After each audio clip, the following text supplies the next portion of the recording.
Good evening friends. இந்த வீடியோவில் நம்ம நாளைக்கு நிஃப்டி 50 அண்ட் சென்செக்ஸ் அதுக்கான ப்ரீ மார்க்கெட் ரிப்போர்ட் பார்க்கலாம். அதுக்கு முன்னாடி இன்றைக்கான போஸ்ட் மார்க்கெட் ரிப்போர்ட் எப்படி முடிஞ்சுது அப்படின்றத ஒரு கிளான்ஸ் செக் பண்ணலாம். இன்றைக்கி நிஃப்டி 50 ஸ்பாட் 16 பாயிண்ட் கேப் அப்பில் தான் ஓப்பன் ஆச்சு. சென்செக்ஸ் 169 பாயிண்ட்டு கேப் அப்பில் ஓப்பன் ஆச்சு.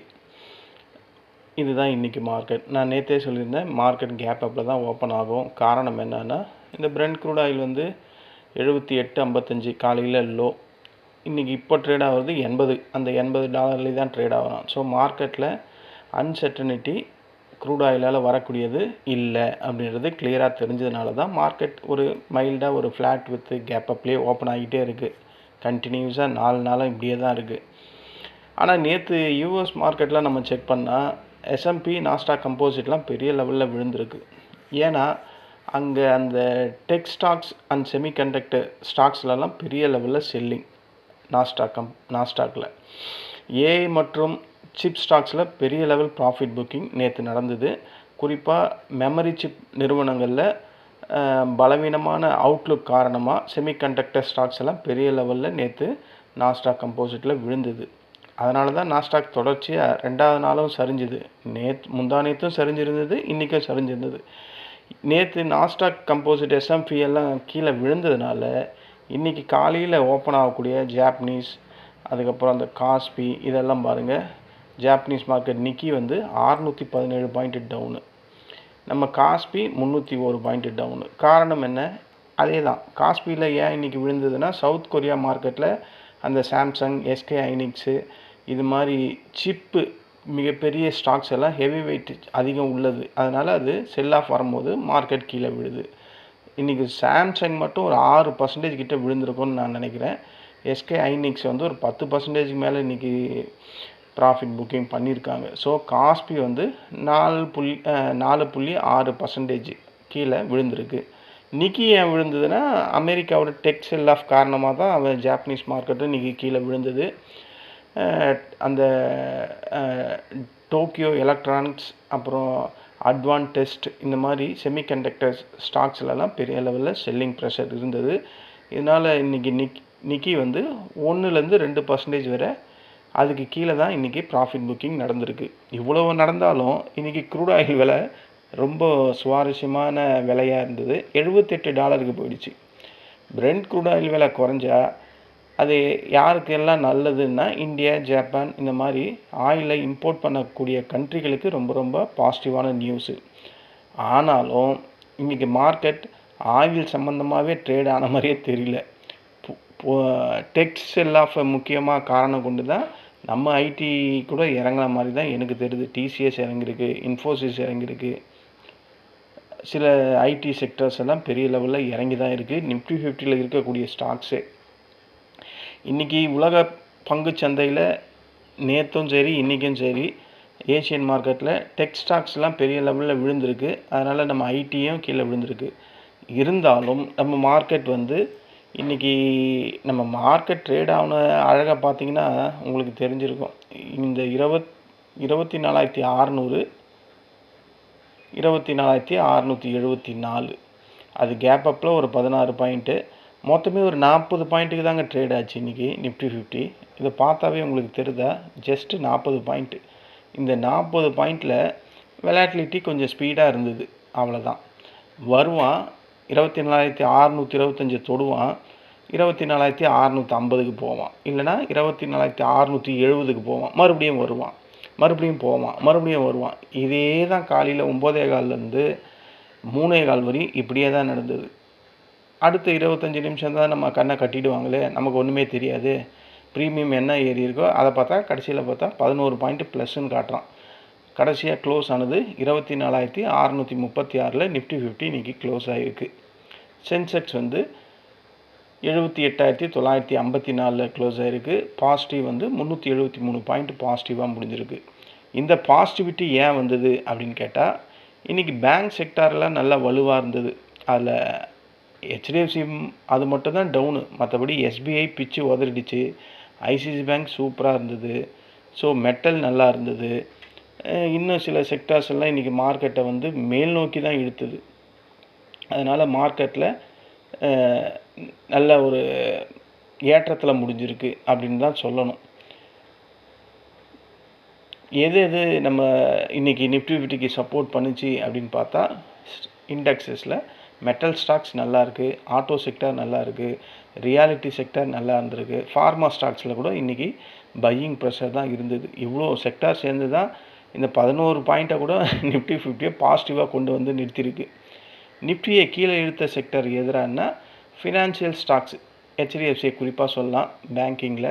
பட் பேங்க் நிஃப்டி பார்த்திங்கன்னா 323 பாயிண்ட்டு. ஏன்னா எஸ்பிஐ ஏறுது, அப்புறம் ஐசிசி பேங்க் ஏறுது, ஹெச்டிஎஃப்சி மட்டும்தான் பெரிய லெவலில் இறங்கலை. பட் அவன் தான் மார்க்கெட்டை இல்லைனா இன்னெல்லாம் பேங்க் நிஃப்டி இன்னும் பெருசாக ஏறி இருக்கும். ஸோ இதுதான். பத்தாவதுக்கு உலக சந்தையோட அந்த நிலவரத்தை பார்த்தா அமெரிக்கா சந்தை மிக்சட் ட்ரேடிங்காக இருக்குது. இப்போ தான் நம்ம பார்த்தோம். ஏன்னா டவ் 30 பாசிட்டிவில் முடிஞ்சிருக்கு, மற்றபடி எஸ்எம்பியும் நாஸ்டாக் கம்போசிட்டும் மைனஸில் முடிஞ்சிருக்கு. ஸோ எதிரும் புதிரமாக நேற்று யூஎஸ் மார்க்கெட் இருந்திருக்கு. முதலீட்டாளர்கள் ஃபெட்டு மற்றும் எக்கனாமிக் டேட்டாவை உன்னிப்பாக வாட்ச் பண்ணிக்கிட்டு இருக்காங்க அப்படின்ற மாதிரி ஒரு ரிப்போர்ட்டும் இருக்குது. காரணம் என்ன, அங்கேயும் அந்த இன்ட்ரெஸ்ட் ரேட் வந்து அப்படியே ஹோல்டு பண்ணிட்டாங்க, நம்ம இந்தியாவிலையும் அப்படியே ஹோல்டு பண்ணிட்டாங்க.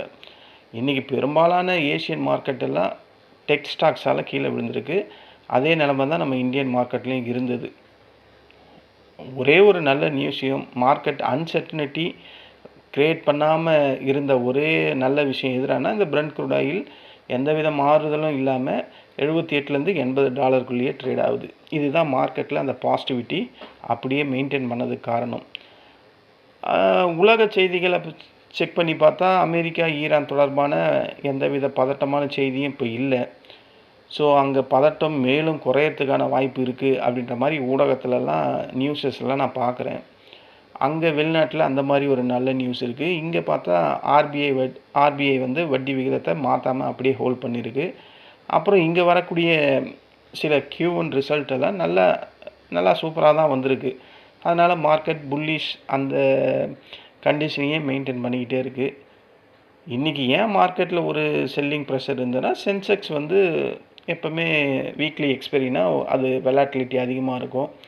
அது இல்லாமல் சில பேங்கிங் செக்டாரில் ப்ராஃபிட் புக்கிங்கு, இதனால தான் ஒரு விதமான அழுத்தம் தான் இருந்ததே கண்டி. ஆனால் எதுவுமே வந்து இன்றைக்கி நெகட்டிவில் முடியல. ஒன்று தான் மிட் கேப் நிஃப்டி மட்டும்தான் ஒரு 67 பாயிண்ட் மைனஸில் முடிஞ்சிருக்கான். அப்புறம் இந்தியா விக்ஸு ஒரு 1% கீழே இன்க்ரீஸ் ஆகிருக்கு. மற்ற எல்லா இண்டெக்ஸஸுமே பாசிட்டிவில் தான் முடிஞ்சிருக்கு. ஸோ மார்க்கெட்டில் என்ன நமக்கு தெரியுதுன்னா, அவங்க க்ரிப்பில் தான் மார்க்கெட் இன்னமும் இருக்குது அப்படின்ற மாதிரி இருக்குது. ஏன் புல் சைடில் மார்க்கெட் இருக்குது அப்படின்னா, லோயரில் அதாவது லோ ப்ரைஸில் க்ரூட் ஆயில் ப்ரைஸு ட்ரேட் ஆகுது. சில கம்பெனியோட ஏர்னிங் Q1 ரிசல்ட்டு நல்லா வந்திருக்கு. ஆர்பிஐயோட நியூஸ் வந்து மார்க்கெட்டுக்கு சப்போர்ட்டாக இருக்குது. மெயினான காரணம் மிடில் ஈஸ்ட் டென்ஷன் எதுவுமே இல்லை. ஸோ இதெல்லாம் மார்க்கெட் புல்ஸ் கண்ட்ரோலில் இருக்கிறதுக்கான ரீசன். ஒருவேளை மாறிடுச்சுன்னா, பியர்ஸாக மாறிச்சுன்னா, க்ரூட் ஆயில் விலை ஏறிடுச்சுன்னா, அன்சர்டனிட்டி வந்ததுன்னா, ஃபஸ்ட்டு பேங்க் செக்டார் வீக் ஆகும், அதுக்கப்புறம் ப்ராஃபிட் புக்கிங் நடக்கும், அப்புறம் எக்ஸ்பைரி டே வெலாட்டிலிட்டி மார்க்கெட்டில் ஒவ்வொரு நாளும் இன்ட்ராடேயில் இம்ப்ரூவ் ஆகிடும். ஸோ இதுதான் மார்க்கெட்டை போட்டு பின்னி பிணைஞ்சி இருக்கக்கூடிய நியூஸு. இதில் சில மாற்றங்கள் வந்தால் மார்க்கெட் இறங்கும். இதில் எதுவுமே வரலைன்னா மார்க்கெட் இந்த மாதிரி மேலே ஏறிக்கிட்டு தான் இருக்கும். பட் நேற்று எஃப்ஐஐ செல் தான் பண்ணியிருக்காங்க. இன்றைக்கி என்ன பண்ணியிருக்காங்கன்னு தெரியல, ரிப்போர்ட் வந்தால் தான் தெரியும். இதுதான் ஃப்ரெண்ட்ஸ் இன்றைக்கான போஸ்ட் மார்க்கெட் ரிப்போர்ட்டு. இந்த போஸ்ட் மார்க்கெட் ரிப்போர்ட்டில் நாங்கள் ஒரு 4 கால் பண்ணோம், அதில் 2 ஃபெயிலியரு. 5 கால் பண்ணோம், 2 ஃபெயிலியரு, 3 கால் சக்ஸஸ் பண்ணோம். ஒரு வழியாக நான் வந்து ஒரு 2800 ப்ராஃபிட் பண்ணேன் இன்றைக்கி. 5 ட்ரேடில் 2 ஃபெயிலியர் ஆனாலும் மீதி 3 ட்ரேடில் 2800 ப்ராஃபிட்டு. அதில் ப்ரோக்கரேஜ் எப்படியும் ஒரு 600-700 போனால் கூட ஒரு 2000 கைக்கு கிடைக்கும். இதுதான் இன்றைக்கான போஸ்ட் மார்க்கெட் ரிப்போர்ட்டு நான் பண்ணது. நிஃப்டி ஃபிஃப்டியில் மட்டும்தான் பண்ணோம். சென்செக்ஸில் இன்னும் எந்த காலமே கொடுக்கல. ஏன்னா சென்செக்ஸில் ரேஞ்ச் பவுண்டு மார்க்கெட்டு டோட்டலாகவே பாருங்கள், எந்த இடமும் எடுக்கல. இந்த 3.25 மேலே இதை தான் நம்ம ட்ரேட் பண்ண போகிறது இல்லையே, கண்ணுக்கு தெரியாத விளையாட்டு இது. அதனால் அந்த 3.25 அப்புறம் மார்க்கெட்டில் ட்ரேட் பண்ணுறதே விட்டாச்சு நேற்றுலேருந்து. அதனால் சென்செக்ஸில் எந்த ட்ரேடும் பண்ணலை. இதுதான் நிஃப்டி 50லையும் சென்செக்ஸ்லேயும் இன்றைக்கி நடந்த போஸ்ட் மார்க்கெட் ரிப்போர்ட்டு. நாளைக்கு நம்ம மார்க்கெட் எப்படி இருக்கும்? நாளைக்கு வெள்ளிக்கிழமைனாவே மார்க்கெட்டுக்கு தலைவலி. சில நாளாக இப்போது சில வெள்ளிக்கிழமை மார்க்கெட் பாசிட்டிவில் தான் க்ளோஸ் ஆகுது. ஏன்னா மார்க்கெட் புல்லிஷ் அந்த க்ரிப்பில் இருக்கிறதுனால மார்க்கெட். ஆனால் எனக்கு தெரிஞ்சு மார்க்கெட்டில் ஒரு ப்ராஃபிட் புக்கிங் வரணும் அப்படின்ற மாதிரி தான் எனக்கு தோணிக்கிட்டே இருக்குது. ஏன்னா ப்ராஃபிட் புக்கிங் வந்தால் தான் நல்லா இருக்கும் அப்படின்ற மாதிரி எனக்கு தோன்றதுனால சொல்கிறேன். ஏன்னா மார்க்கெட் வந்து இந்த 24,750க்கு மேலே இன்னும் போகவே இல்லை. அதை உடைச்சிட்டானா சாலிடாக 25,250 வரையும் மார்க்கெட் போகிறதுக்கு வாய்ப்பு இருக்குது. இல்லை உடைக்காமல் அங்கேயே ட்ரேட் ஆகுது அப்படின்னா மார்க்கெட்டு அகைன் ஒரு ப்ராஃபிட் புக்கிங் வரும் அப்படின்ற மாதிரி எனக்கு தோணுது. சரி, இப்போ வேர்ல்டு மார்க்கெட் எப்படி ட்ரேட் ஆகுது அப்படின்றத ஒரு கிளான்ஸ் செக் பண்ணிடலாம். இப்போ நடக்கிற இது டவ்லாம் பார்த்துட்டோம். இப்போ நடக்கிற FTSE 10 பாயிண்ட் ப்ளஸில் இருக்குது. CSE 40 48 பாயிண்ட் ப்ளஸ்ஸு, டேக்ஸ் 58 பாயிண்ட்டு, நிக்கியும் பார்த்துட்டோம். ஆங்சங்கு -385 பாயிண்ட்டு, ஷாங்காய் வந்து 21 பாயிண்ட் ப்ளஸில் முடிஞ்சிருக்கு. நம்ம NSE Nifty 11 point plus, BSE Sensex 373 point plus, STI வந்து 57, காஸ்பியும் பார்த்துட்டோம். அது 301 பாயிண்ட் மைனஸில் முடிஞ்சிருக்கு. US dollar little bit increase ஆகிருக்கு. நம்ம USD INR எவ்வளோ இருக்குது? 95,220. ஸோ அது அங்கேயே தான் ட்ரேட் ஆகிற மாதிரி எனக்கு தோணுது. நேற்றும் 95,240 பார்த்தோம். ஒரு 20 பைசாக்கு அப்ரிசியேஷன் ஆகிருக்கு. கோல்டு நல்லா ஏறி இருக்குது. சில்வர் இறங்கியிருக்கு, லைட்டாக இறங்கியிருக்கு. காப்பர் லைட்டாக ஏறி இருக்குது. இந்த க்ரூட் ஆயில் ஸ்பாட்டு 75ல் ட்ரேட் ஆகுது. இப்போ நடக்கிற டவ் ஃபியூச்சர் எவ்வளோ ட்ரேட் ஆகுது அப்படின்னு பார்த்தா அவன் 86 பாயிண்ட்டு பாசிட்டிவில் ட்ரேட் ஆகிட்டு இருக்கான். இப்போ மணி 5:45 ஆகுது. நாஸ்டாக் ஃபியூச்சரை பார்த்தா 177.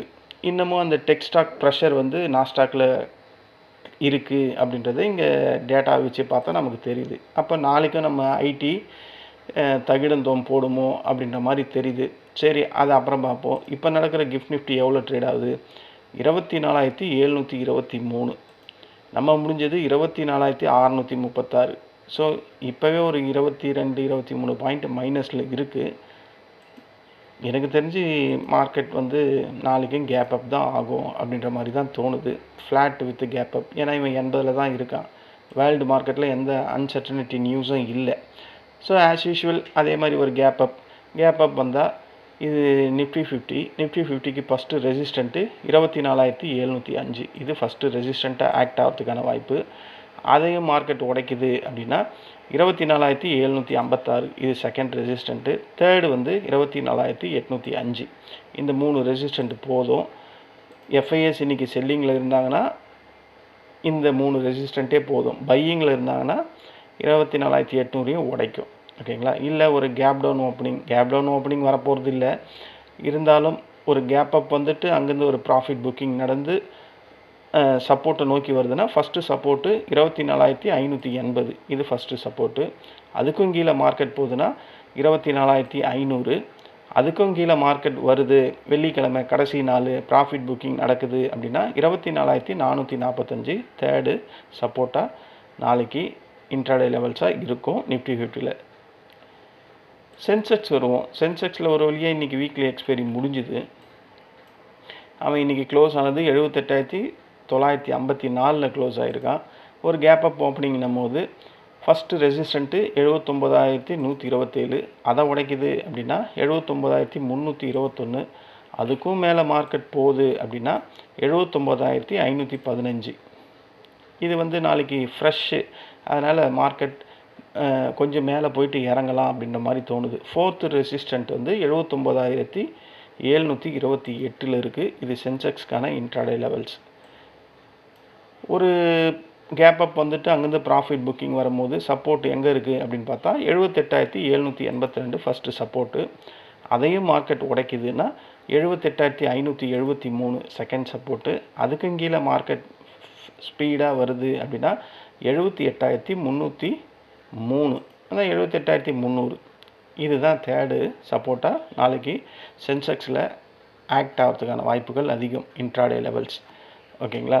இங்கே ஒரு டிஸ்க்ளைமர். இங்கே கோடிட்டு காட்டியிருக்க இந்த ரெட் லைன், இந்த ப்ளூ லைன், இந்த க்ரீன் லைன்லாம் ட்ரேடிங் ரெக்கமெண்டேஷன் லைன்ஸ்லாம் கிடையாது. இதை நம்பி எந்த ஒரு ட்ரேடும் பண்ணி உங்கள் வேல்யூபிள் மணியை இழந்துடாதீங்க. இது ஒரு எஜுகேஷன் பர்பஸ்க்காக இந்த லைன்ஸை நான் இங்கே ட்ரா பண்ணி வச்சுருக்கேன். ஓகேங்களா? உங்கள்கிட்ட ஸ்ட்ராட்டஜி இருந்து, நல்ல செட்டப் இருந்து, மார்க்கெட்டோட டெப்த்தை நீங்கள் அனலைஸ் பண்ணக்கூடிய ஸ்கில் இருந்து, இது எல்லாம் உங்கள்கிட்ட இருந்தால் ஐடிஎம்மை மட்டும் ட்ரேட் பண்ணுங்கள். அதுதான் உங்களுக்கு வெற்றிக்கான வழியை ஏற்படுத்தக்கூடிய ஒரே ஸ்ட்ரைக் ப்ரைஸ். ஐடிஎம் எடுத்தால் மட்டும் உடனே ப்ராஃபிட் வரும்னு நான் சொல்லலை. அதுக்கும் கரெக்டான சப்போர்ட் அண்ட் ரெசிஸ்டண்ட்டை பார்த்து வாங்குகிற மாதிரி இருந்தால் வாங்கணும்னு சொல்கிறேன். ஓகேங்களா? ஏடிஎம்லேயும் நம்மளால் ப்ராஃபிட் பண்ண முடியும், ஓடிஎம்லேயும் ட்ரை பண்ண முடியும். ஆனால் நான் ஏன் ஐடிஎம் மட்டும் குறிப்பாக சொல்கிறேன்னா, ஒன்ஸு உங்களோட ஸ்ட்ரைக் ப்ரைஸு அது க்ளோஸ் பண்ணி கீழே இறங்கிடுச்சுன்னா ஏடிஎம்மும் ஓடிஎம்மும் ரெக்கவரி ஆகிறதுக்கு ரொம்ப நேரம் ஆகும். ஆனால் ஐடிஎம் அப்படி இல்லை, உடனே ரெக்கவரி ஆகிடும். ஏன்னா அது நிஃப்டி 50 ஒரு பாயிண்ட்டு ஏறுதோ இறங்குதோ அப்படின்னா அது 75 பைசாவுக்கு அப்ரிஷியேஷன் டிப்ரிஷியேஷன் ஆகிட்டே இருக்கும். அதுதான் ஐடிஎம்மோட ரியல் ஃபங்க்ஷன். அதனால தான் அது சீக்கிரமாக லாஸ் இருந்தாலும் லாஸை ரெக்கவரி பண்ணும். அந்த ஒரு ரீசனுக்காக தான் ஐடிஎம்மை நான் எடுக்க சொல்கிறது. ஏடிஎம்மை எப்போ எடுக்கணும் அப்படின்னா எக்ஸ்பைரி டேயில் மட்டும்தான் எடுக்கணும். நான் என்றைக்குமே ஓடிஎம் எடுக்கிறதே கிடையாது இந்த 5 வருஷத்தில். முன்னெல்லாம் ஓடிஎம் ஏடிஎம் மட்டும்தான் எடுப்பேன், ஐடிஎம் எடுக்க மாட்டேன். இப்போ ஐடிஎம்மை தவிர வேறு எதையும் எடுக்கிறது இல்லை. ஏன்னா எனக்கு ப்ராஃபிட் எங்கே வருதோ அதை தானே எடுக்கணும். அதுதானே புத்திசாலித்தனம். அதனால் ப்ராஃபிட் தரக்கூடியது ஐடிஎம்ட்டு 2021 5 வருஷமாக அதிலே தான் பண்ணிக்கிட்டு இருக்கேன். ஓகேங்களா? ஸோ நான் ஏன் ப்ராஃபிட்டில் ரெகுலராக சஸ்டெயின் பண்ணுறேன்னா அதுவும் ஒரு ரீசன் தான். என்கிட்ட சில ஸ்ட்ராட்டஜியும் இருக்குது. நான் எக்ஸாக்டாக சப்போர்ட் அண்ட் ரெசிஸ்டண்ட்டில் தான் எடுப்பேன். ஸோ அதனால் என்னால் ப்ராஃபிட் பண்ண முடியுது. நான் வந்து ஸ்கேல்பர் டைப்பில் தான் இருப்பேன். ஹோல்டிங் பண்ணி ட்ரேட் பண்ணுற அந்த மெத்தட் என்கிட்ட கிடையாது. ஏன்னா நான் அந்த மாதிரி ட்ரை பண்ணி பல லட்சங்களை இழந்துட்டேன். அதனால் சீக்கிரம் போயிட்டு சீக்கிரம் வர்றது தான் என்னுடைய ரியல் இன்ட்ராடே டைமில் ஃபங்க்ஷன். என்னுடைய ஒர்க்கே அதுதான். அதனால தான் இன்றைக்கி கூட ஒரு 2000 ரூபா ப்ராஃபிட் கைக்கு நிற்கிது. ஓகேங்களா? இதுதான் ஃப்ரெண்ட்ஸ் இன்றைக்கான போஸ்ட் மார்க்கெட்டும் நாளைக்கான ப்ரீ மார்க்கெட் ரிப்போர்ட்டும். நம்ம நாளைக்கு இன்ட்ராடே டைமில் நிஃப்டி 50ல் சந்திக்கலாம். நன்றி, வணக்கம்.